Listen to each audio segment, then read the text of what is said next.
Shalom, selamat pagi, selamat hari Minggu untuk kita semua. Puji nama Tuhan. Pada pagi hari ini kita berkumpul, kita mau bersama-sama beribadah kepada Tuhan. Kita mengucap syukur untuk semua berkat yang Tuhan sudah berikan kepada kita dalam minggu yang lalu. Saya yakin kalau kita boleh bersaksi, kita dapat dan pasti kita akan menyaksikan bagaimana baiknya Tuhan di dalam kehidupan kita. Dia adalah penolong kita yang setia, yang senantiasa menyertai kita, tidak pernah meninggalkan kita. Sehingga segala perkara yang boleh kita temui dalam kehidupan kita, yang boleh kita alami, kita bisa menanggungnya, kita bisa menjalaninya. Karena kekuatan yang Tuhan berikan kepada kita. Mari kekasih-kekasih Tuhan, kita akan mengawali ibadah ini dengan kita mau menaikkan pujian yang mengatakan segala perkara dapat kutanggung di dalam Dia.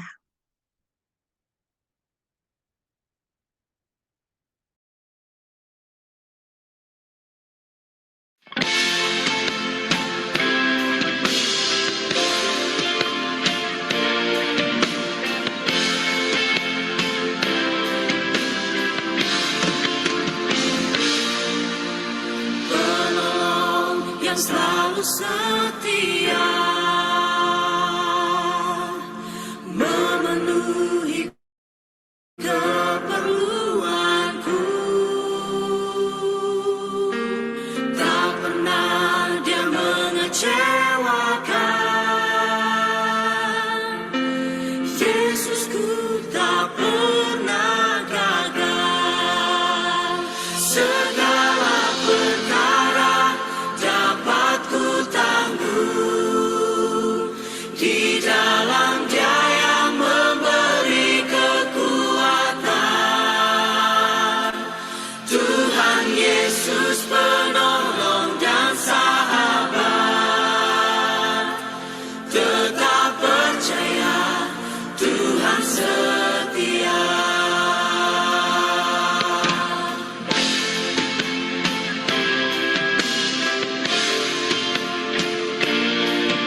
Amin, puji nama Tuhan.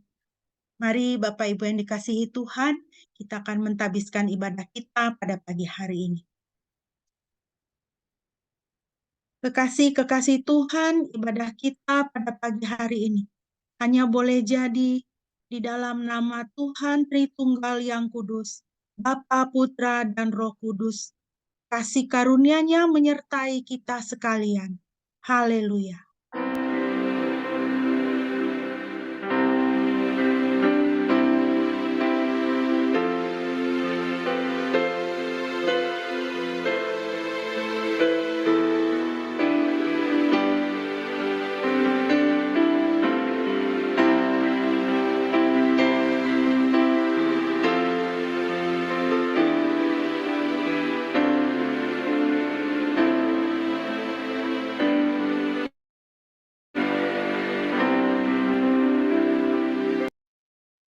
Puji nama Tuhan. Nats pembimbing bagi kita pada minggu hari ini terambil dari Yohanes 16 ayat 13 sampai dengan ayatnya yang ke-14. Yohanes 16 ayat 13 sampai 14, demikian firman Tuhan. Namun bila mana roh kebenaran itu telah datang, dia akan memimpin kamu ke dalam seluruh kebenaran, karena dia tidak akan berbicara dari dirinya sendiri, melainkan apa saja yang telah dia dengarkan, dia akan mengatakannya.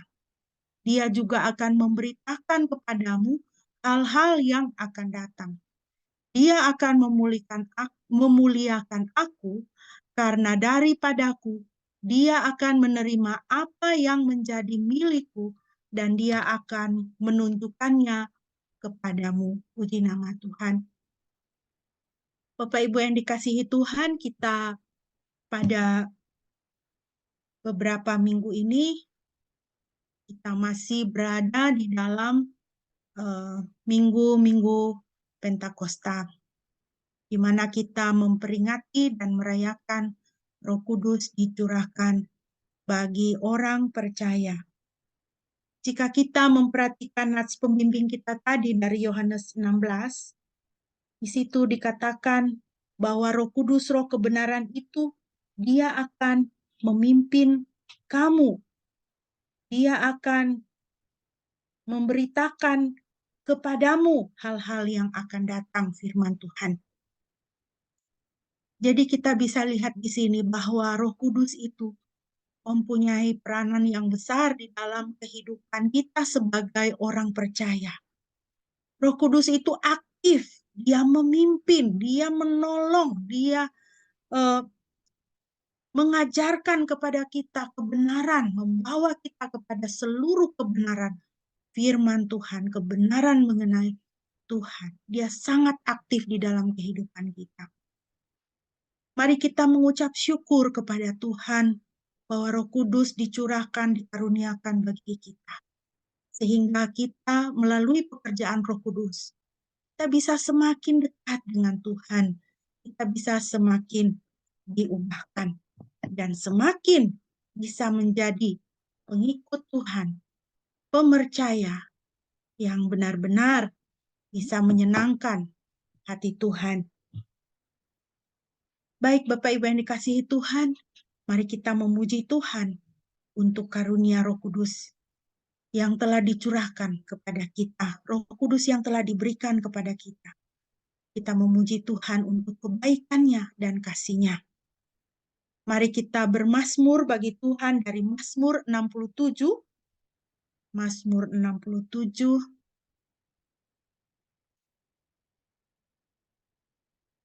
Saya mohon kesediaan Bapak Pendeta dapat memimpin kita dalam pembacaan Mazmur ini sebagai bagian dari pujian kita kepada Tuhan.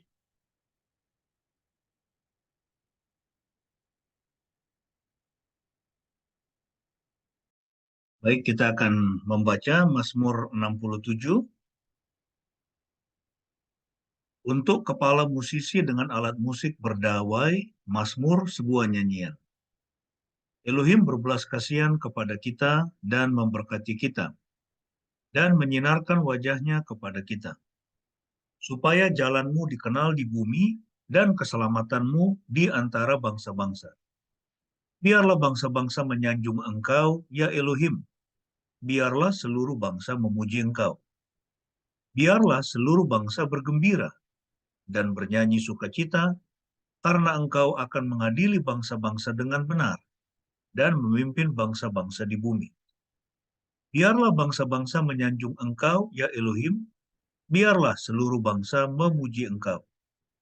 Bumi telah memberikan hasilnya.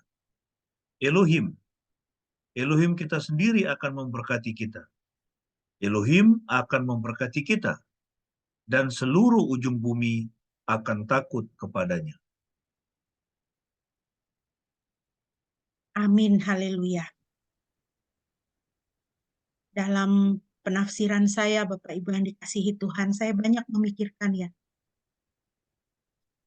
apa maksudnya dan bagaimanakah Tuhan menyinarkan wajahnya kepada kita. Tuhan menyinarkan. The Lord shines His face upon you. Ya kan dikatakan oleh firman Tuhan. Bagaimana itu rupanya? Tuhan menyinarkan wajahnya kepada kita. Dalam perenungan saya mendapati bahwa Tuhan menyinarkan wajahnya kepada kita itu adalah dengan melalui Dia memberikan Roh Kudus-Nya kepada kita. Itu adalah satu anugerah yang besar. Kalau Tuhan bisa menyinarkan wajahnya kepada kita, artinya apa? Tuhan menghadapkan wajahnya kepada kita. Dia mau supaya kita tahu Dia. Dia mau supaya kita mengenal Dia. Dan kita hanya bisa mengenal Dia melalui pekerjaan Roh Kudus. Karena Roh Kudus membawa kita kepada seluruh kebenaran, sehingga kita bisa mengenal Dia. Bapak Ibu yang dikasihi Tuhan, kita akan merenungkan firman Tuhan. Namun sebelumnya kembali mari kita mempersiapkan diri, kita mau memuji Tuhan dengan pujian Roh Kudus. Tetap teguh, kita mau memuji Tuhan Roh Kudus yang ada bersama-sama dengan kita dan berdiam di dalam kita. Mari kita menaikkan pujian ini bersama-sama.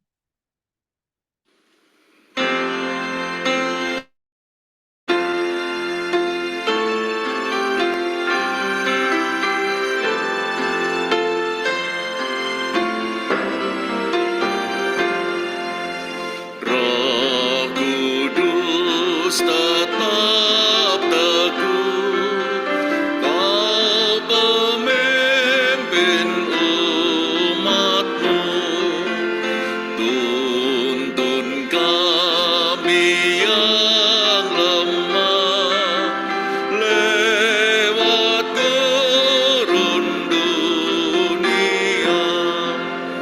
Jiwa yang letih lesu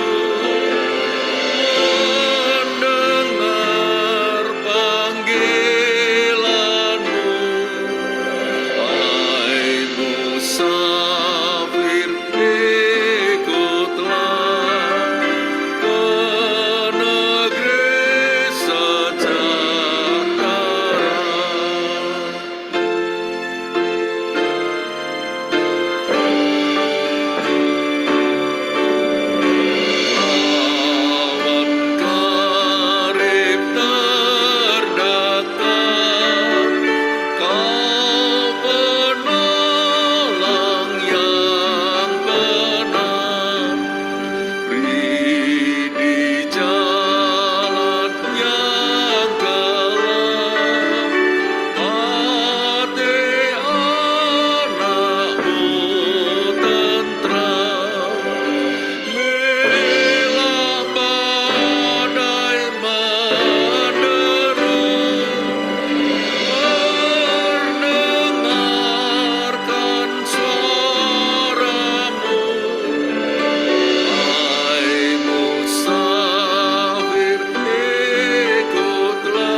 Puji nama Tuhan. Bapak Ibu yang dikasihi Tuhan, pembacaan firman Tuhan bagi kita pada pagi hari ini untuk kita renungkan bersama terambil dari Kisah Para Rasul pasal 2 ayat 1 sampai dengan ayatnya yang ke-13. Kisah Para Rasul pasalnya yang kedua ayat 1 sampai dengan ayatnya yang ke-13. Ya, saya akan membacakan bagi kita, demikianlah firman Tuhan. Ketika hari Pentakosta tiba, mereka semua berkumpul bersama-sama di satu tempat. Tiba-tiba terdengarlah suatu bunyi dari langit seperti angin kencang menderu dan memenuhi seluruh rumah tempat mereka sedang duduk. Maka tampaklah kepada mereka lidah-lidah seperti api yang bertebaran dan hinggap di atas mereka masing-masing. Dan mereka semua dipenuhi Roh Kudus. Lalu mereka mulai berbicara dalam bahasa yang berbeda-beda menurut apa yang diberikan Roh itu kepada mereka untuk mengucapkannya. Ketika itu banyak orang Yahudi yang saleh dari berbagai negeri sedang berada di Yerusalem. Ketika bunyi itu terdengar, kumpulan orang banyak itu datang dan bingung karena mereka mendengar setiap orang sedang berbicara dalam bahasa mereka masing-masing.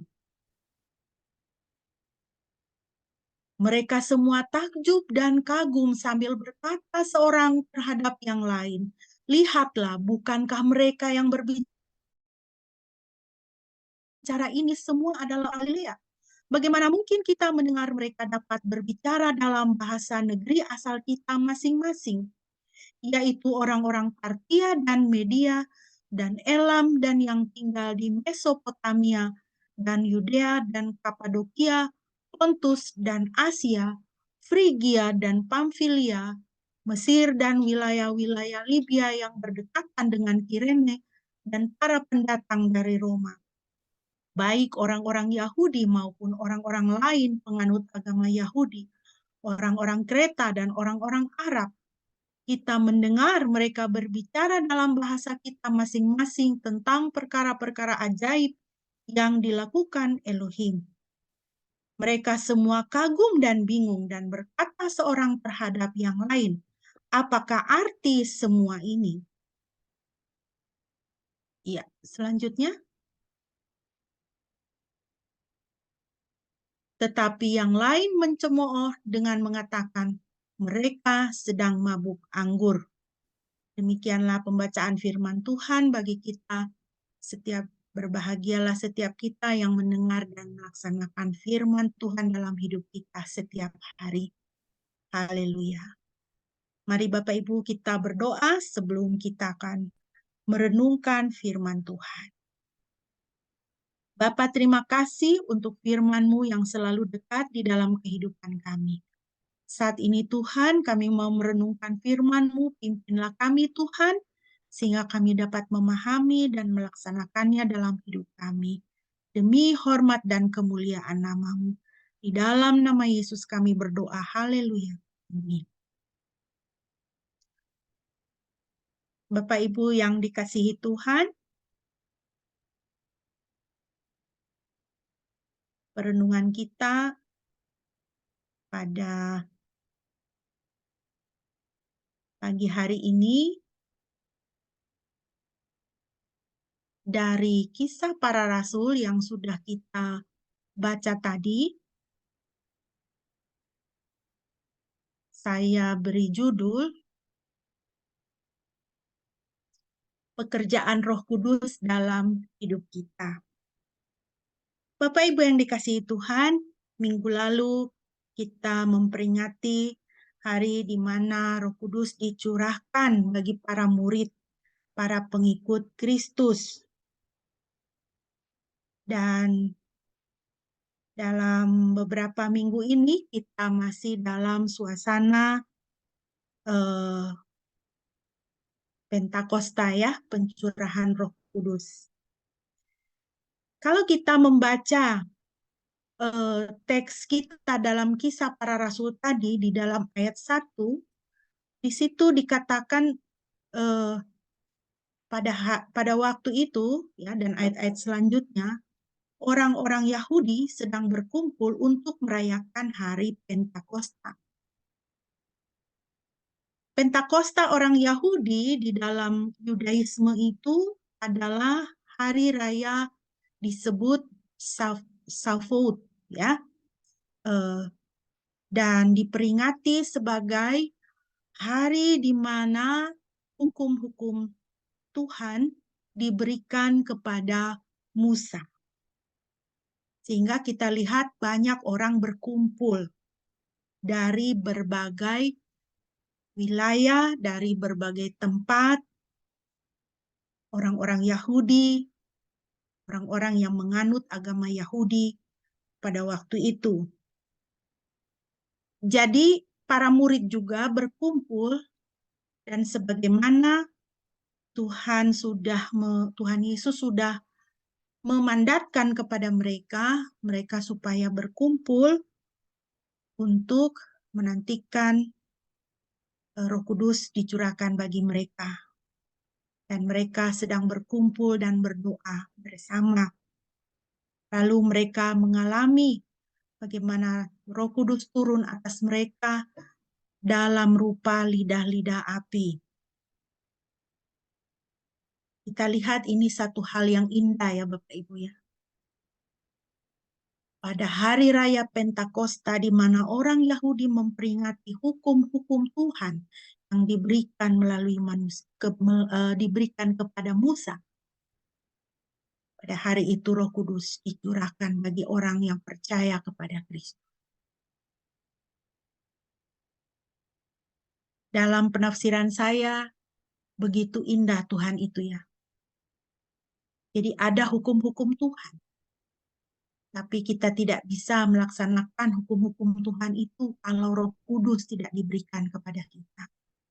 Kita akan menjadi agama yang legalistik, agama Taurat, agama hukum, tidak ada anugerah.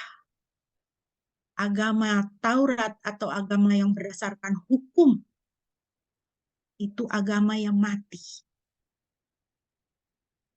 Tidak ada hubungan pribadi yang mesra antara pemercaya dengan Tuhan. Orang mendekati Tuhan itu hanya dengan hukum. Hanya dengan hukum. Sehingga tidak ada hubungan kasih.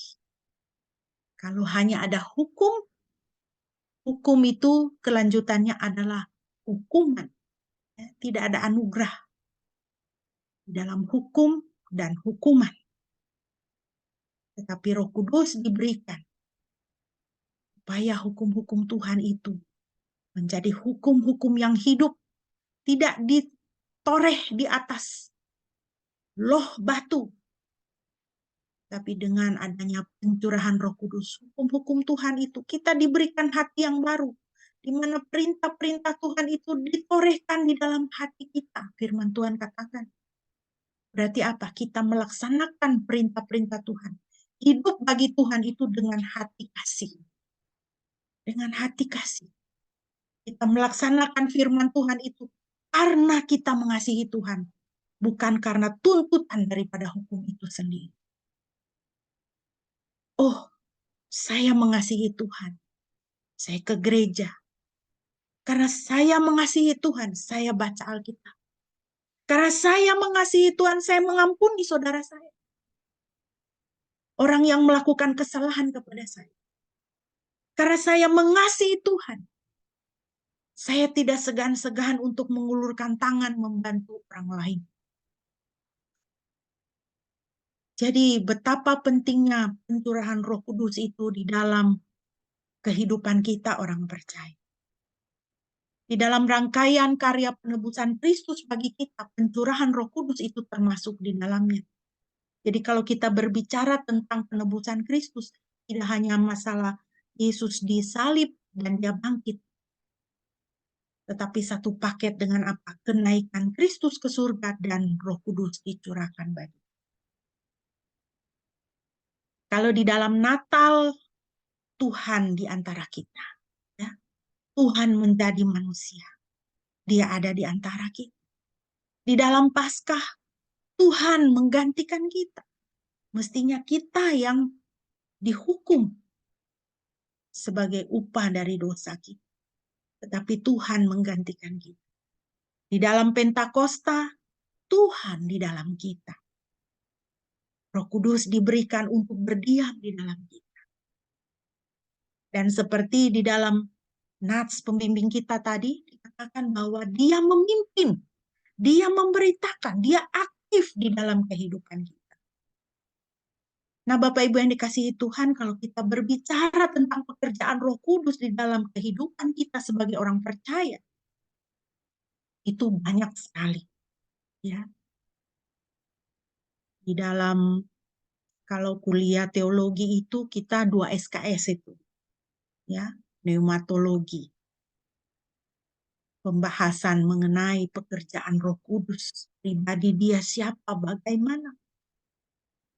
Ini saya hanya men-sharingkan beberapa poin saja yang saya lihat bisa penting di dalam kehidupan kita. Pekerjaan Roh Kudus di dalam kehidupan kita. Yang pertama, Bapak Ibu, Roh Kudus bersaksi bersama-sama dengan roh kita bahwa kita anak-anak Elohim. Luar biasa ya. Ketika kita mengaku percaya, menerima karya penebusan Kristus, mengaku menerima salib Kristus, mengakui dan menjalani hidup di atas pengakuan bahwa Yesus Kristus adalah satu-satunya Tuhan dan Juru Selamat, Tuhan yang sejati. Roh Kudus dicurahkan bagi kita dan Roh Kudus bersaksi bersama dengan roh kita bahwa kita anak-anak Elohim. Roma 8 ayat 13, 14-16. Sebab jika kamu hidup menurut daging, kamu akan segera mati. Tetapi jika oleh roh kamu mematikan perbuatan tubuh, kamu akan hidup. Sebab siapa saja yang dipimpin oleh roh Elohim, mereka adalah anak-anak Elohim. Sebab kamu tidak menerima lagi roh perbudakan sehingga menjadi takut, melainkan menerima roh adopsi sebagai anak yang olehnya kita berseru, Aba, Sang Bapa. Roh itu sendiri bersaksi bersama roh kita bahwa kita adalah anak-anak Elohim. Saya merasa bersuka cita ya, Bapak Ibu, waktu saya membaca bagian firman Tuhan ini. Roh Kudus, ketika kita menaruh iman kita kepada Yesus Kristus, ketika kita mengaku dan menerima Dia sebagai Tuhan dan Juru Selamat kita, Roh Kudus dicurahkan. Dan Roh Kudus itu bersaksi bersama kita bahwa kita adalah anak-anak Elohim. Kalau mungkin kita bisa membayangkan ya, di hadapan Tuhan Bapa, Roh Kudus itu bersaksi. Ya, ini hanya imajinasi saya saja ya. Roh Kudus itu dia di hadapan Tuhan Bapa, dia katakan, Tuhan Bapa, inilah anakmu. Ini anakmu. Ini anakmu. Engkau telah mengaruniakan putramu. Supaya ini manusia satu ini, ya,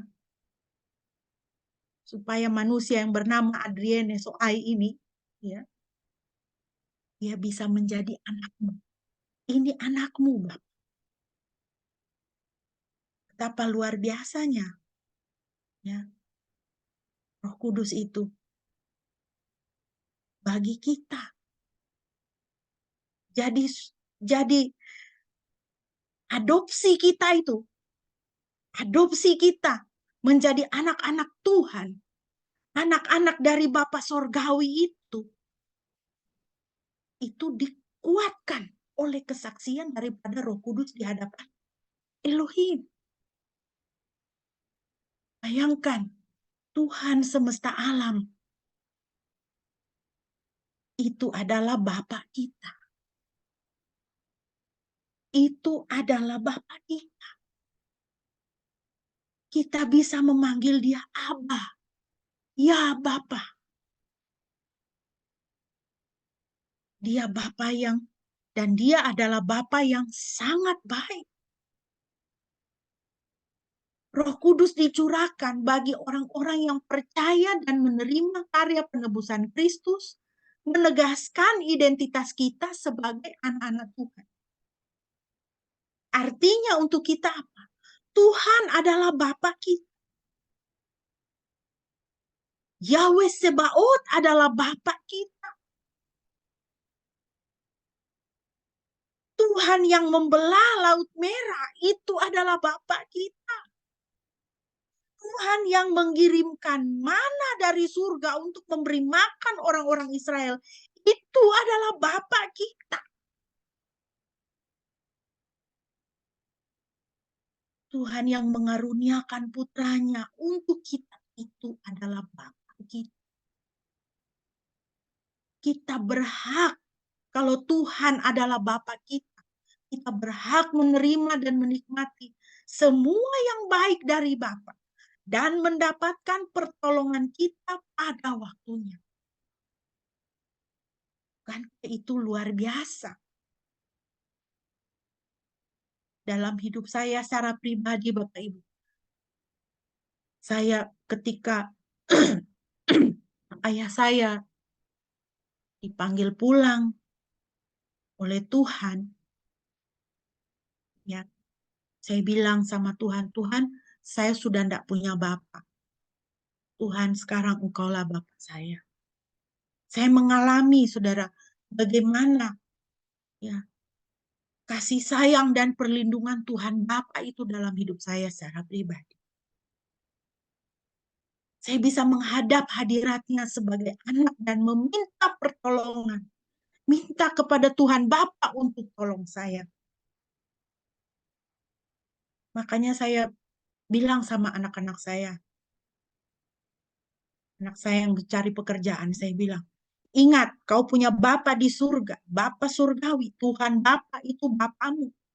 Oleh karena Yesus Kristus.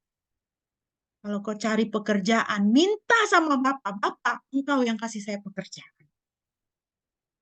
Saya bilang sama anak saya yang bungsu, saya bilang, kau sekolah, kau perlu hikmat untuk belajar. Minta.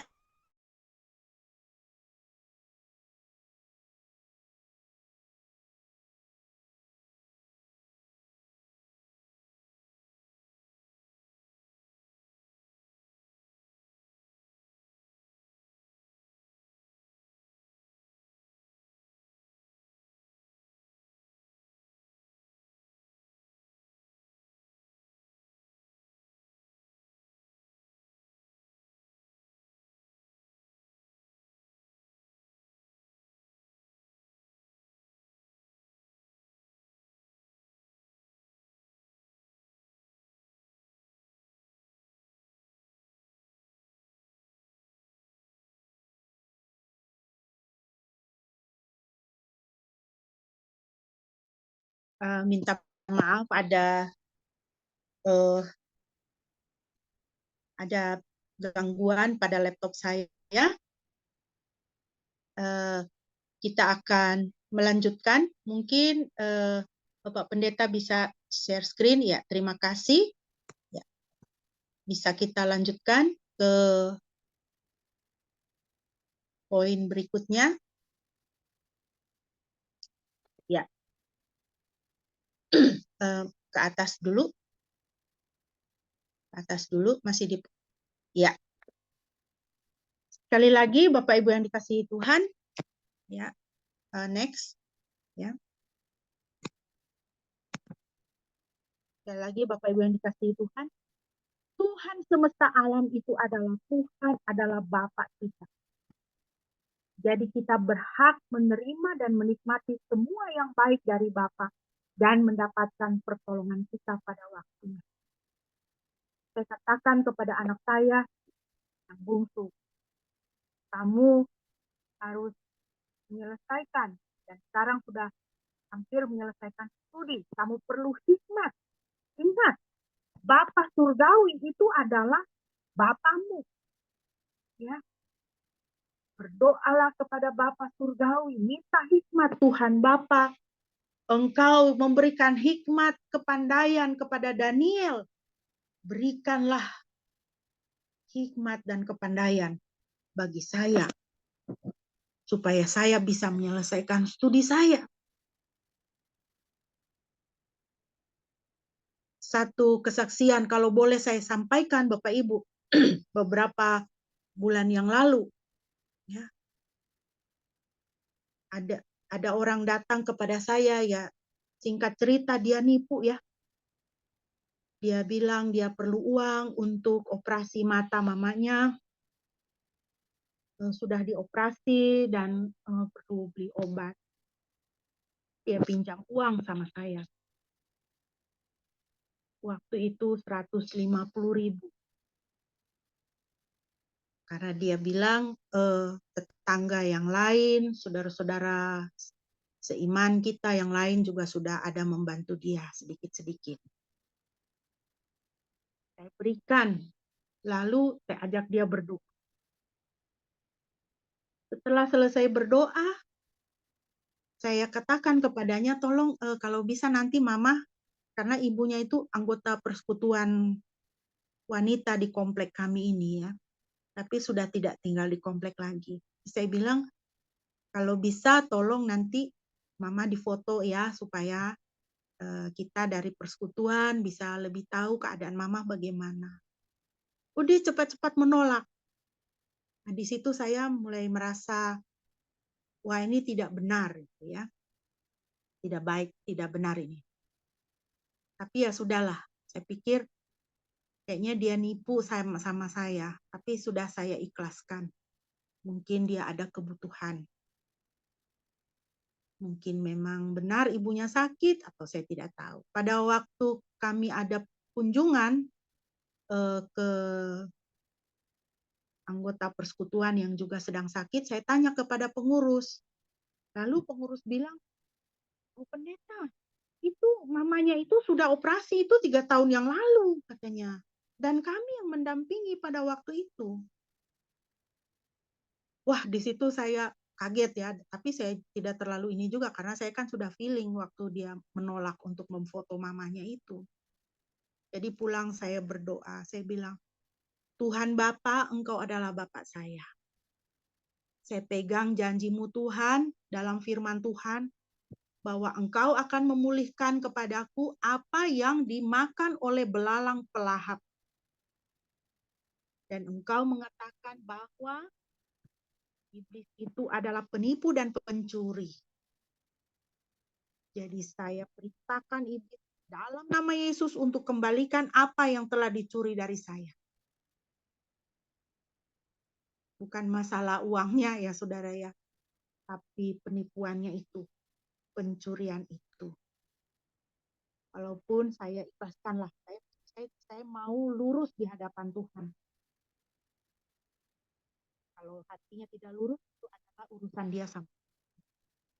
Dan saudara, apa yang saya alami, saudara, Tuhan kembalikan berlipat-lipat lebih banyak daripada apa yang diambil dari saya pada waktu itu. Jadi, saudara, datanglah kepada Tuhan dengan berani, dengan keyakinan, ya, bahwa Tuhan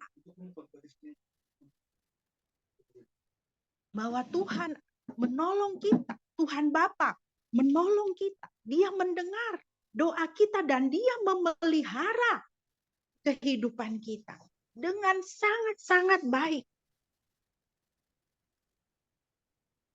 Jadi tanggung jawab kita, Bapak Ibu yang dikasihi Tuhan, adalah menaati Bapa Sorga dan gaya hidup sebagai anak-anak kerja. Taati Bapa. Miliki gaya hidup sebagai anak-anak kerajaan. Ya. Sungguh kita akan mengalami keindahan hidup di dalam kasih sayang dan pemeliharaan Tuhan.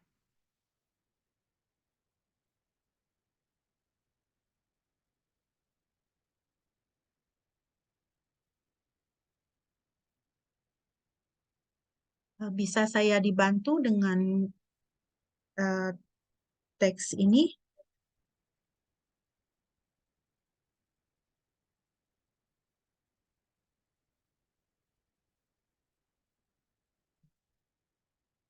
Nah, Bapak Ibu yang dikasihi Tuhan, bagaimana kita mempertanggungjawabkan hidup kita menaati firman Tuhan, menaati Bapa? Janganlah melakukan perbuatan daging atau perbuatan dosa. Galatia 5 ayat 19 sampai 21 firman Tuhan mengatakan, dan pekerjaan-pekerjaan daging itu nyata, yaitu perzinahan, percabulan, kenajisan, rangsangan badani, penyembahan berhala, sihir, permusuhan, perbantahan, iri hati, amarah, persaingan, perselisihan, sekte-sekte, kedengkian, pembunuhan, kemabukan, pesta pora, dan hal-hal yang serupa itu yang aku katakan sebelumnya kepadamu. Bahkan seperti yang telah aku katakan sebelumnya, bahwa mereka yang melakukan hal-hal seperti itu tidak akan mewarisi kerajaan Elohim. Kalau kita mau menaati Bapa kita sebagai tanggung jawab dan hormat kita kepada Tuhan Bapa kita, janganlah kita melakukan perbuatan daging seperti yang tertera di dalam ayat-ayat ini. Jangan lagi ada di dalam hidup kita. Jangan lagi ada orang-orang Kristen, anak-anak Tuhan yang melakukan persinahan, percabulan, kenajisan, rangsangan badani, terlibat penyembahan berhala, sihir, dan seterusnya perbuatan kedagingan. Kalau Bapa sedemikian mengasihi kita, Bapak Ibu, ya, janganlah kita menyakiti hati Tuhan dengan hidup melakukan perbuatan daging seperti ini. Di dalam ayat 21 bagian B dikatakan, mereka yang melakukan hal-hal seperti itu tidak akan mewarisi kerajaan Elohim.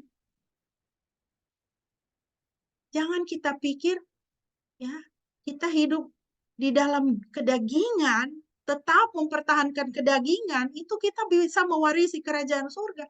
Karena perbuatan kedagingan, perbuatan dosa itu bukan identitas anak-anak Bapa surgawi. Ya. Tidak ada berkat tanpa ketaatan.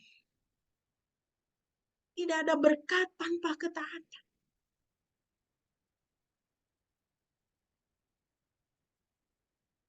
Selanjutnya Bapak Ibu, yang kedua, pekerjaan Roh Kudus di dalam kehidupan orang percaya.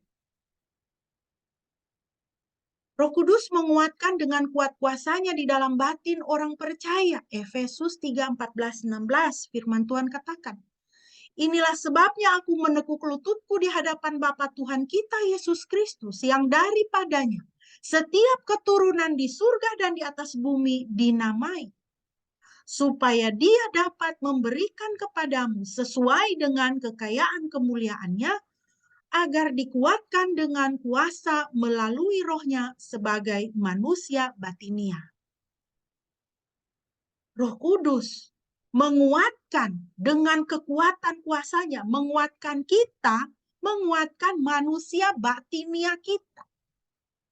Ini terjemahan dari NIV ini saya suka sekali. Di situ dikatakan, I pray that out of his glorious riches he may strengthen you with power through his spirit in your inner being.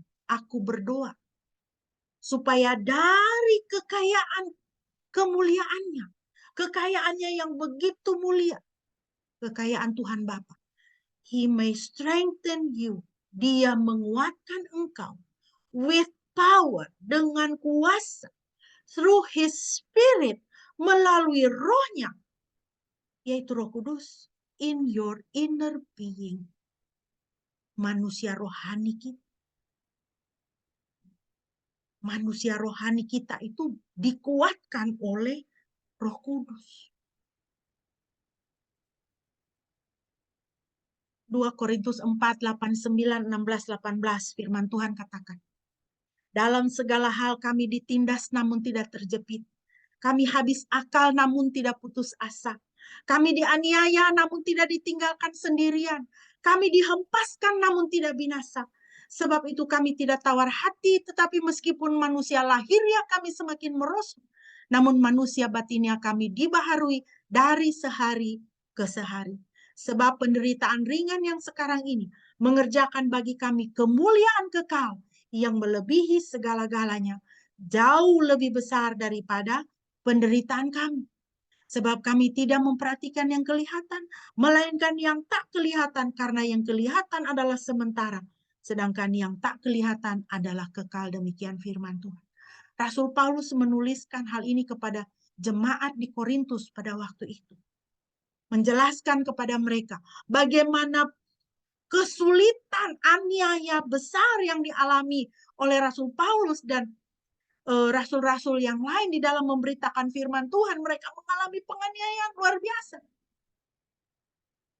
Apalagi Rasul Paulus dipenjarakan, kapal karam, ya. Dia mengatakan begitu luar biasa. Dalam satu bagian lain dalam firman Tuhan, di situ Rasul Paulus menjelaskan, dia didera, dicambuk, wah sudah pokoknya dianiaya sampai tanpa batas. Karena Injil Kristus, kami dianiaya, namun tidak ditinggalkan sendirian. Kami dihempaskan, namun tidak binasa. Kami tidak tawar hati, meskipun manusia lahirnya kami semakin merosot. Orang kalau mengalami penganiayaan, pasti tubuhnya hancur, ya, rusak. Ada seorang tetangga saya di kompleks selama 7 tahun. Dia merawat suaminya yang kena stroke. Sampai suaminya meninggal. Selama 7 tahun dia menggendong suaminya, dia mengangkat suaminya untuk memandikan, untuk mendudukkan. Setelah suaminya meninggal, giliran dia yang mesti terapi ke rumah sakit. Kenapa? Karena dia mengalami saraf kejepit. Karena sakit penyakit, oleh karena usia, ya, pasti badan kita manusia ini akan merosot.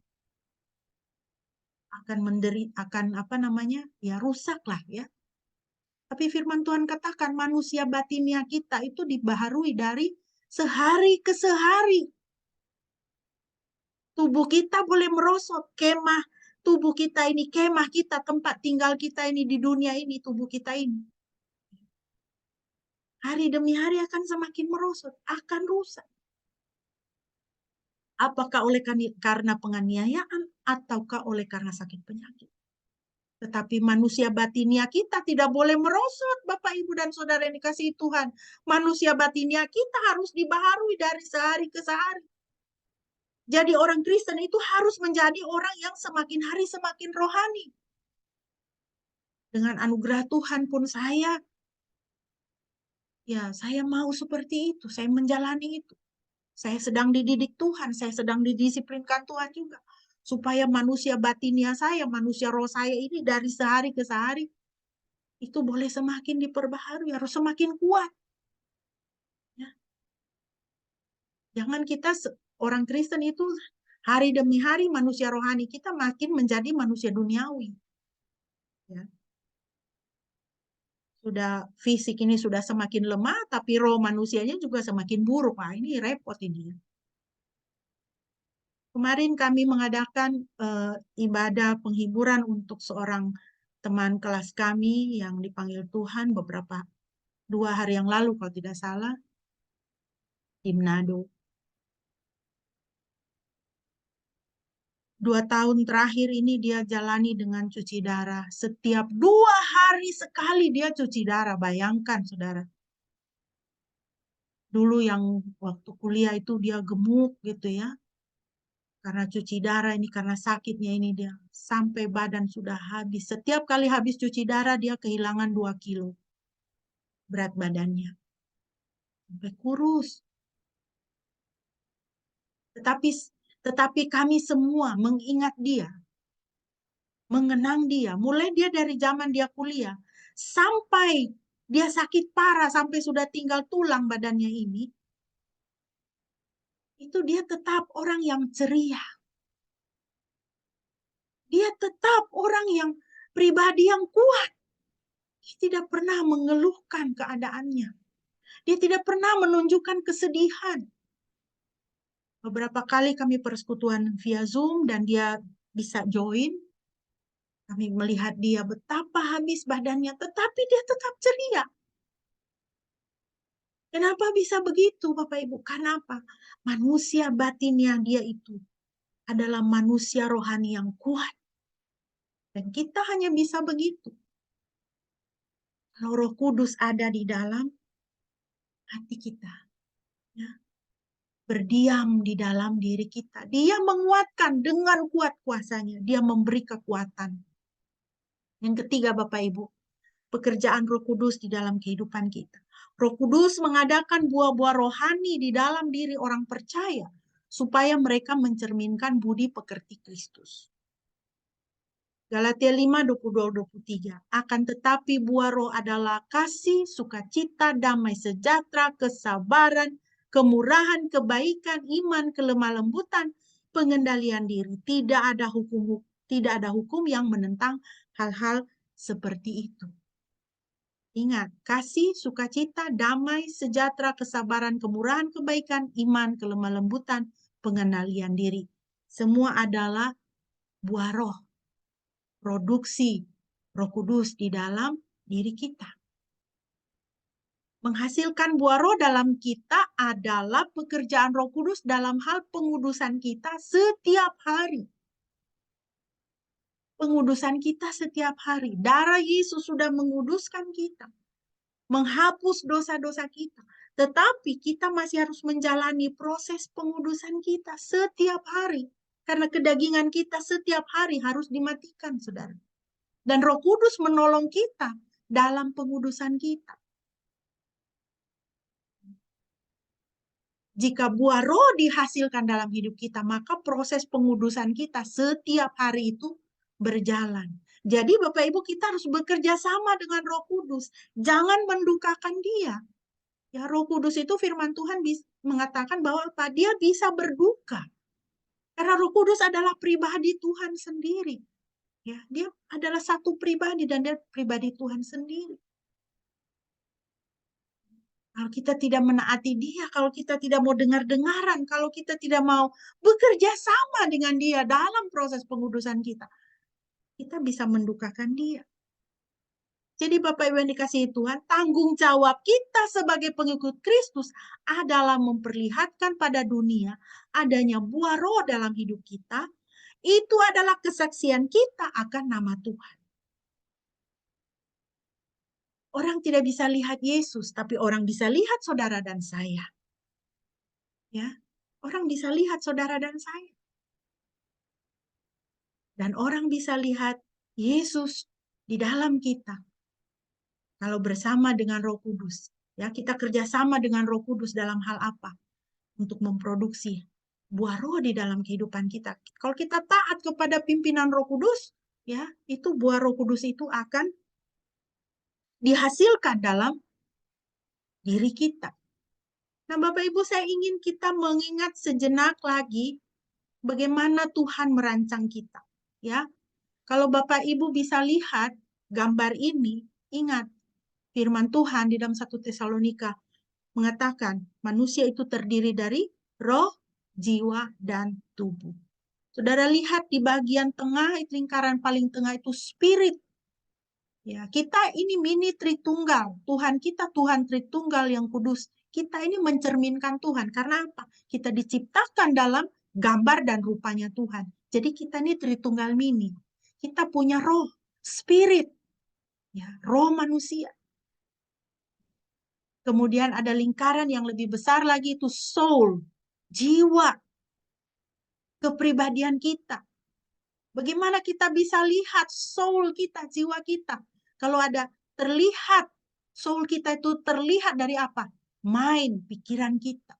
Emotion, emosi kita, perasaan kita, will, kehendak kita. Itu ketiga itu mencerminkan jiwa kita. Lalu lingkaran yang paling luar itu body, tubuh kita, menjalankan fungsi-fungsi. Ya, ada otak kita, ada indera kita, ada organ-organ ya yang kita miliki, tangan, kaki, mata, telinga dan sebagainya. Nah, saudara lihat di sebelah kanan itu God, ya. Lihat itu garisnya God itu, Tuhan itu kemana? Ke spirit. Tuhan adalah roh, kita menyembah Dia dalam roh dan kebenaran. Jadi hubungan pertama kita adalah dengan roh Tuhan, ya. Di situ Roh Kudus itu dia mempengaruhi kita. Sehingga kalau spirit kita, roh manusia kita dipimpin oleh Roh Kudus, itu berdampak kepada jiwa kita. Emosi kita, kehendak kita, pasti emosi kita itu baik. Perasaan kita itu punya hati kasih. Punya jiwa yang lembut, yang manis. Ya, kehendak kita pasti untuk berbuat baik. Pikiran kita pasti pikiran-pikiran kudus. Ya, karena apa? Roh Kudus ada di dalam roh kita. Lalu itu berdampak kepada tubuh kita, our body, ya.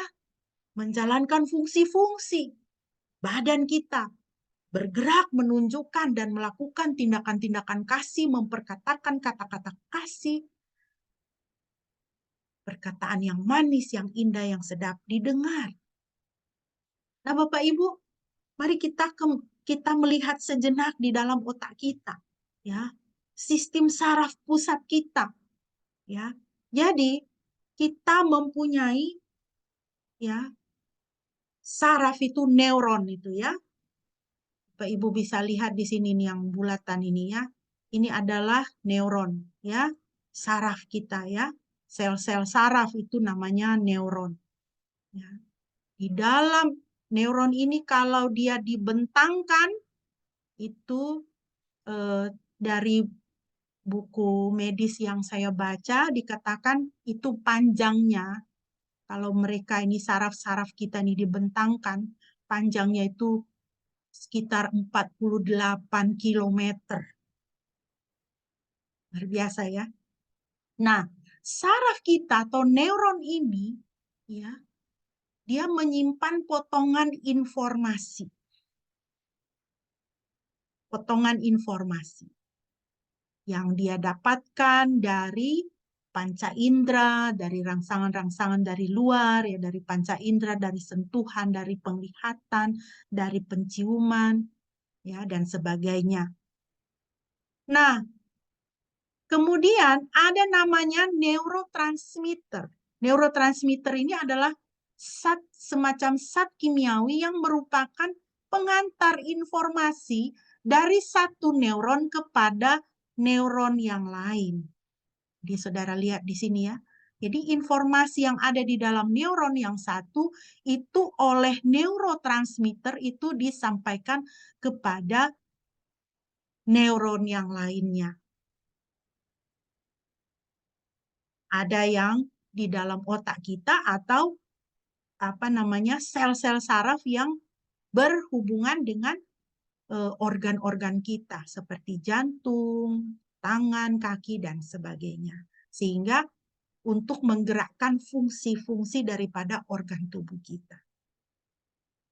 Jadi lihat ya Bapak Ibu, kalau sel-sel saraf kita, neuron kita ini berisi informasi firman Tuhan, ya, neurotransmitter akan menyampaikan kepada sel-sel neuron yang lain, diterima oleh sel-sel neuron yang lain. Nah, sel neuron ini kemudian dia berisi firman Tuhan. Kalau ini sel neuron yang melekat kepada jaringan-jaringan anggota-anggota tubuh kita, maka dia akan mempengaruhi fungsi daripada organ tubuh kita itu. Dia melekat kepada tangan, tangan bergerak untuk memberi kasih. Dia melekat kepada mulut kita, maka mulut kita bergerak untuk berbicara kasih. Begitu ya Bapak Ibu. Luar biasa kan tubuh kita ini. Kalau kita di bawah pimpinan Roh Kudus, tapi kalau bukan dipimpin Roh Kudus, kedagingan dan dosa, informasi di sini, informasi-informasi dari setan ini disampaikan kepada neuron yang lainnya lagi, maka ya tubuh kita pun kemudian akan melakukan pekerjaan-pekerjaan kedagingan, dosa, pekerjaan-pekerjaan setan. Jadi Bapak Ibu, semakinlah kita mendekat kepada firman Tuhan supaya sel-sel saraf kita ini benar-benar mendapat makanan rohani yang membuat kita, ya. Nah, disinilah Roh Kudus bekerja untuk menolong kita memproduksi, ya, perbuatan-perbuatan roh, buah-buah roh, perbuatan-perbuatan di dalam kekudusan yang memuliakan nama Tuhan. Yang terakhir Bapak Ibu, pekerjaan Roh Kudus memanggil orang-orang serta mengutus mereka untuk melakukan pekerjaan yang ditentukannya. Kisah Rasul 13 ayat 2. Dan ketika mereka sedang melakukan pelayanan kepada Yahweh, dan ketika sedang berpuasa, berkatalah Roh Kudus, berkatalah Roh Kudus, pisahkanlah sekarang bagiku Barnabas dan Saulus untuk pekerjaan yang telah kutentukan bagi mereka. Kemudian sesungguhnya karena telah diutus oleh Roh Kudus, mereka ini turun ke Seleukia dan dari sana mereka berlayar ke Siprus. Jadi Bapak Ibu lihat ya, Roh Kudus memanggil saudara dan saya dan mengutus saudara dan saya untuk melakukan pekerjaan yang ditentukan oleh Tuhan. Seperti yang dialami oleh para rasul, para murid pada waktu itu dalam Kisah Rasul pasal 13. Bapak Ibu yang dikasihi Tuhan, kita diciptakan untuk sebuah misi. Ini kutipan yang saya ambil dari buku yang ditulis oleh Rick Warren, Purpose Driven Life. Dia menulis demikian. Tuhan sedang bekerja di dunia, dan Dia ingin Anda bergabung dengannya. Tugas ini disebut misi Anda. Tuhan ingin Anda memiliki pelayanan di dalam tubuh Kristus dan juga misi di dunia. Pelayanan atau ministry Anda merupakan servis Anda kepada orang-orang percaya. Misi Anda merupakan servis Anda kepada orang-orang yang belum percaya. Ya. Jadi saudara, jangan santai, ya, jangan abai, jangan tidak melihat bahwa apa? Tuhan sedang bekerja di dunia ini. Tuhan kita itu adalah Tuhan yang bekerja. Kita jadi orang harus bekerja. Ya, orang Kristen harus bekerja. Tuhan sedang bekerja dan Dia ingin kita bergabung dengannya melakukan apa? Pekerjaan-pekerjaan Tuhan. Itu adalah misi. Jadi, pekerjaan kita ada dua. Yang pertama, melayani saudara kita seiman, ministry, ya. Dan yang kedua, melayani orang yang belum percaya. Itu adalah misi kita, amanat agung yang Tuhan berikan kepada kita. Ya, dua. Yang pertama, pelayanan Anda bagi tubuh Kristus. Untuk melakukan pelayanan bagi tubuh Kristus, pelayanan bagi saudara kita seiman, kita diperlengkapi dengan karunia-karunia roh. Itu 1 Korintus 12-14. Nanti Bapak Ibu bisa baca sendiri. Ada karunia berdoa, karunia melayani, karunia iman. Ya, jadi kalau ada saudara kita yang minta doa, kita doakan. Karunia kebaikan, kita menunjukkan kebaikan kepadanya. Ya, kita mengkonseling dia, karunia menguatkan, karunia mengajar. Nah, itu pelayanan kita kepada tubuh Kristus. Jadi orang Kristen itu bukan orang Kristen pariwisata ya. Minggu ini ke gereja sini, minggu depan ke gereja sana, minggu depan ke gereja mana-mana lagi tidak tahu. Tapi tidak bertumbuh dan tidak membangun. Bangunlah tubuh Kristus, bangunlah saudaramu seiman. Kalau ada saudaramu seiman yang jatuh atau ada kelemahan, bangunlah dia, tegurlah dia, tolonglah dia, supaya dia menjadi lebih baik. Bagaimana saya bisa melayani tubuh Kristus? Pakai konsep 5 roti dan 2 ikan. Serahkan pada Tuhan apa yang ada pada Anda, apa yang ada pada kita, serahkan pada Tuhan. 5 roti dan 2 ikan di tangan Tuhan bisa kasih makan 5.000 orang. Saudara mungkin tidak pandai berbicara, tidak pandai berdebat, tidak bisa bahasa Inggris. Ya, jangan takut. Serahkan kepada Tuhan. Tuhan, saya mau melayani. Pakailah apa yang ada pada saya. Tuhan pasti akan berbicara pada Anda dan Tuhan akan memakai apa yang ada pada Anda itu menjadi satu kelimpahan dilipat gandakan oleh Tuhan. Layanan sekolah minggu yang pertama itu di Inggris dilakukan di mana? Di dapur seorang ibu yang mengumpulkan anak-anak jalanan dan memberi mereka makan. Di situ dia membacakan Alkitab kepada mereka dan mendoakan mereka. Sederhana, saudara. Tetapi lihat sampai sekarang di seluruh dunia anak-anak dilayani oleh gereja di sekolah minggu. Misi Anda bagi dunia yang sangat penting adalah kesaksian Anda. Bagaimana hidup kita, saudara.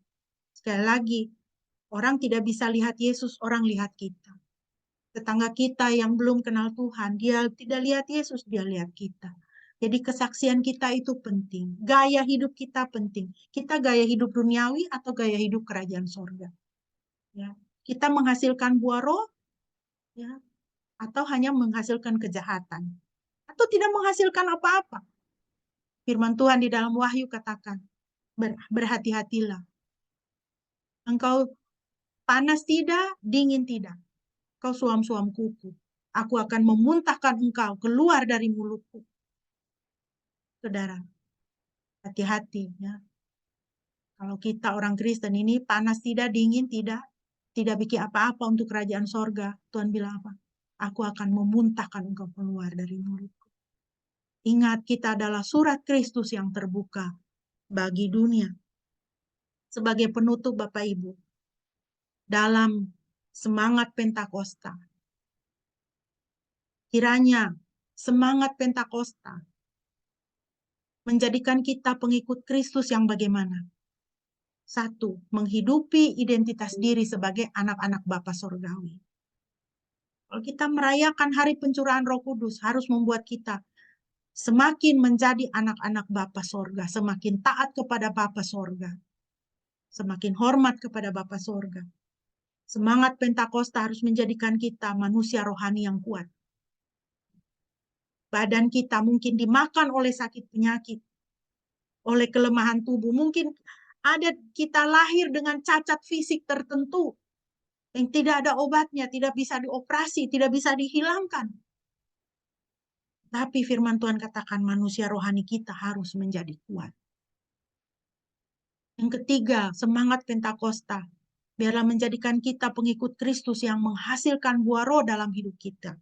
Ya. Buah roh semakin banyak, semakin dihasilkan dalam hidup kita. Dan kiranya semangat Pentakosta menjadikan kita pengikut Kristus yang melakukan pekerjaan sorga. Melayani saudara seiman, membangun saudara seiman. Ya. Punya saudara seiman, jangan dijatuhkan, jangan dijauhkan, jangan dibenci. Tapi dibangun, ditolong, dilayani. Melakukan pekerjaan surga adalah memberitakan Injil, beritakan Injil, bersaksi. Miliki gaya hidup, bukan cuma gaya hidup yang baik, tapi gaya hidup yang rohani. Gaya hidup surgawi sehingga orang bisa melihat Yesus dan mereka percaya kepada Tuhan. Kiranya saudara diberkati. Bapak Ibu, kita akan segera memasuki perjamuan kudus pada pagi hari ini.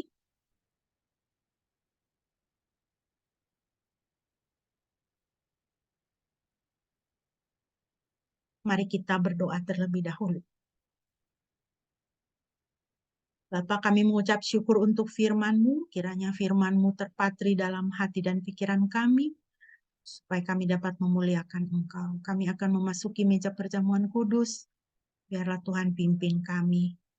Melalui perjamuan kudus ini, kami mau semakin mengenangkan Engkau, semakin ingat akan Engkau, Tuhan Yesus, dalam hidup kami. Terima kasih Tuhan, terpujilah nama-Mu, di dalam nama Yesus kami berdoa, haleluya. Amin. Bapak Ibu yang dikasihi Tuhan, apabila roti dan anggur ada di tangan Bapak Ibu sekalian, mari kita mengangkat roti di tangan kanan kita. Ingatlah, roti ini adalah berlambang tubuh Kristus yang sudah dihancurkan bagi saudara dan saya. Di atas kayu salib ia dihancurkan supaya kita boleh dipulihkan. Makanlah dengan penuh pengucapan syukur.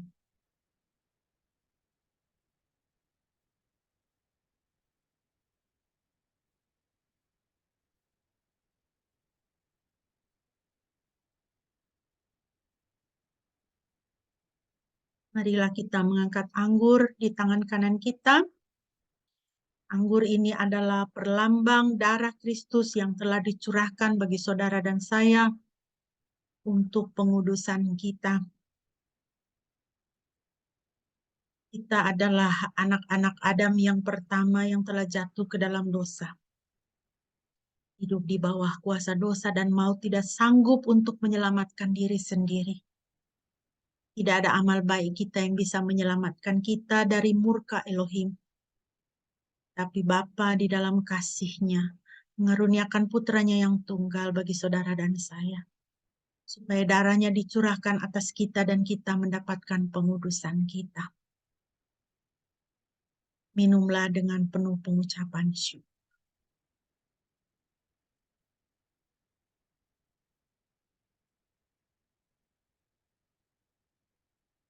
Haleluya. Amin. Saya mohon kesediaan Bapak Pendeta boleh memimpin kita dalam doa, ucapan syukur, dan doa syafaat. Terima kasih. Mari kita bersatu dalam doa.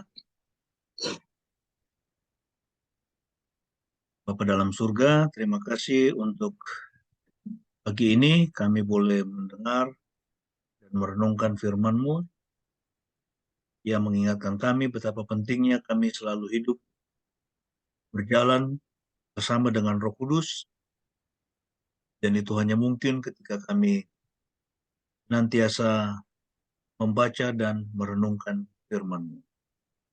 Terima kasih Tuhan, biarlah setiap kami boleh mengalami hidup yang berkemenangan selama kami di dunia ini.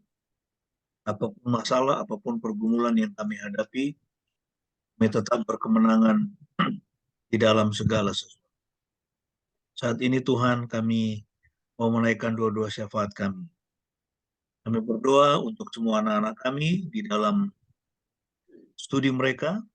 Kiranya Tuhan berkati mereka yang masih bersekolah, baik di TK atau playgroup, di SD, SMP, SMA. Tuhan berkati agar mereka boleh menyelesaikan pendidikan dasar dan menengah mereka dengan baik.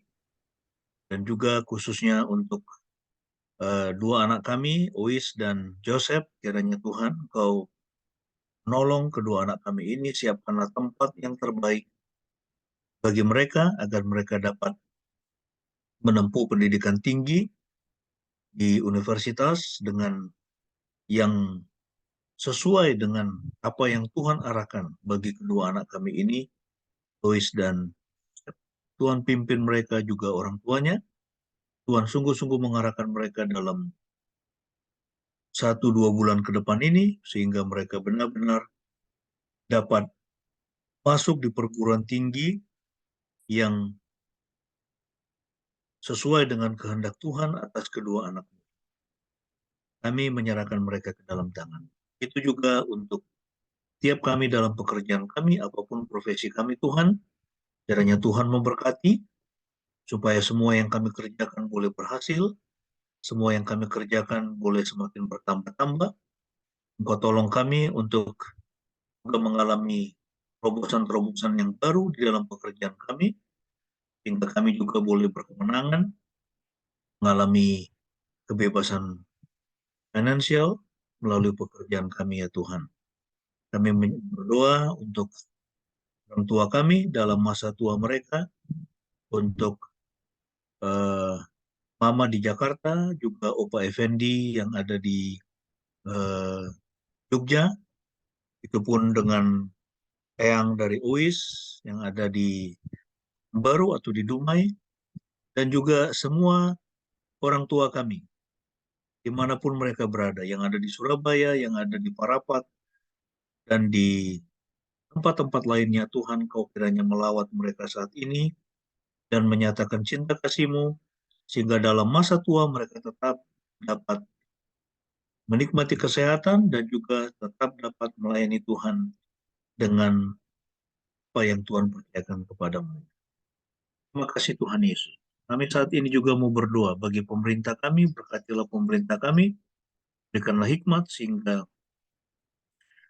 sanggup menciptakan banyak mungkin lapangan pekerjaan, sehingga kemakmuran bagi bangsa Indonesia, bagi seluruh rakyat Indonesia benar-benar terjadi. Dan juga pemerataan ekonomi boleh terjadi. Kami berdoa Tuhan untuk saat ini kami sudah memasuki tahun politik sampai dengan awal tahun depan, pemilihan presiden, juga ada pilkada dan pileg. Tuhan kiranya tetap menjaga bangsa kami sehingga bangsa kami tetap bersatu, boleh bersaing dengan sehat, dan siapapun pemimpin yang Tuhan siapkan, kami menyerahkan ke dalam tangan-Mu dan mempercayai bahwa itulah yang terbaik yang Tuhan siapkan bagi bangsa kami. Terpujilah nama-Mu ya Tuhan. Kami alaskan doa ini dengan doa Bapa kami seperti yang Tuhan Yesus sudah ajarkan kepada kami. Mari kita naikkan bersama-sama. Bapa kami yang di surga, kuduskanlah nama-Mu, datanglah kerajaan-Mu, jadilah kehendak-Mu di bumi seperti di surga. Berikanlah kami makanan kami yang secukupnya pada hari ini, dan ampunilah kami akan kesalahan kami, seperti kami juga mengampuni orang yang bersalah kepada kami. Dan janganlah membawa kami ke dalam pencobaan, tapi lepaskanlah kami daripada yang jahat, karena Engkau-lah yang punya kerajaan dan kuasa dan kemuliaan sampai selama-lamanya. Amin. Baiklah, Bapak Ibu yang dikasihi Tuhan, mari kita bersama-sama mau mengucapkan pengakuan iman kita di hadapan Tuhan dan sesama marilah kita berkata demikian. Aku percaya kepada Yahweh Bapa yang Maha Kuasa, Khalik langit dan bumi, dan kepada Yesus Kristus, anaknya yang tunggal Tuhan kita, yang dikandung dari Roh Kudus, lahir dari anak darah Maria, yang menderita sengsara di bawah pemerintahan Pontius Pilatus, disalibkan, mati, dan dikuburkan, turun ke dalam kerajaan maut. Pada hari yang ketiga bangkit pula dari antara orang mati, naik ke surga, duduk di sebelah kanan Yahweh Bapa yang Maha Kuasa, dan akan datang dari sana untuk menghakimi orang yang hidup dan yang mati. Aku percaya kepada Roh Kudus, gereja yang kudus dan am, persekutuan orang kudus, pengampunan dosa, kebangkitan orang mati, dan hidup yang kekal. Amin. Puji nama Tuhan. Bapak Ibu, kita akan mengakhiri ibadah kita pada pagi hari ini. Sebelum kita menerima berkat, mari kita mau kembali memuji Tuhan.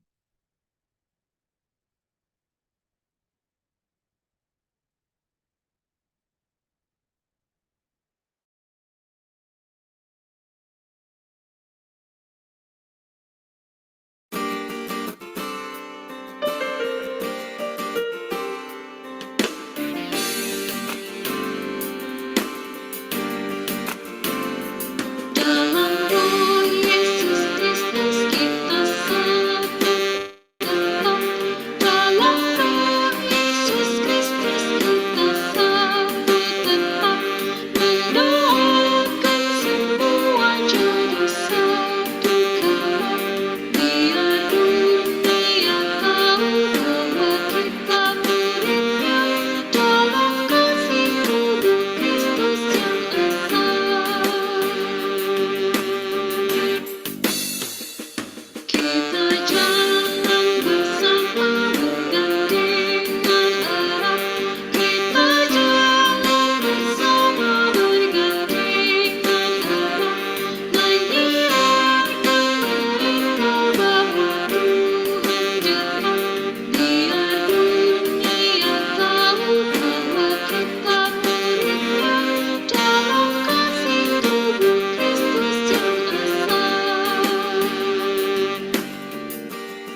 Puji nama Tuhan.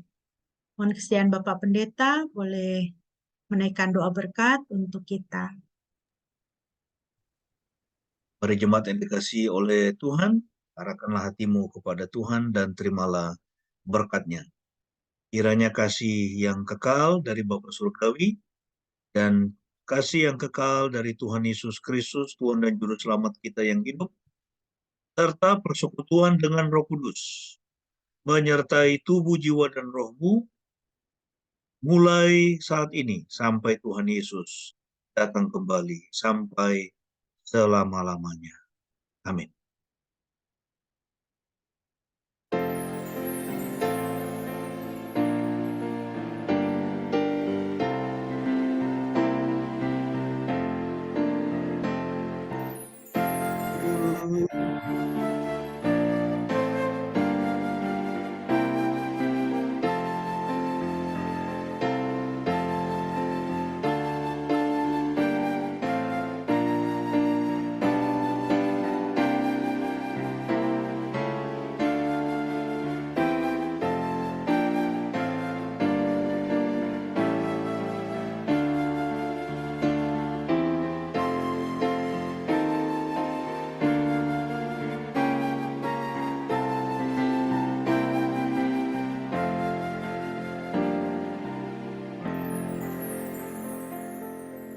Amin.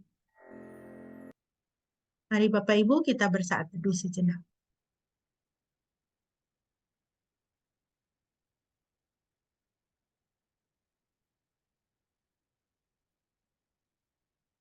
Amin. Demikian Bapak Ibu, ibadah kita pada pagi hari ini telah selesai. Kiranya Tuhan memberkati Bapak Ibu sekalian atas kehadiran dan partisipasinya. Shalom untuk kita semua. Shalom.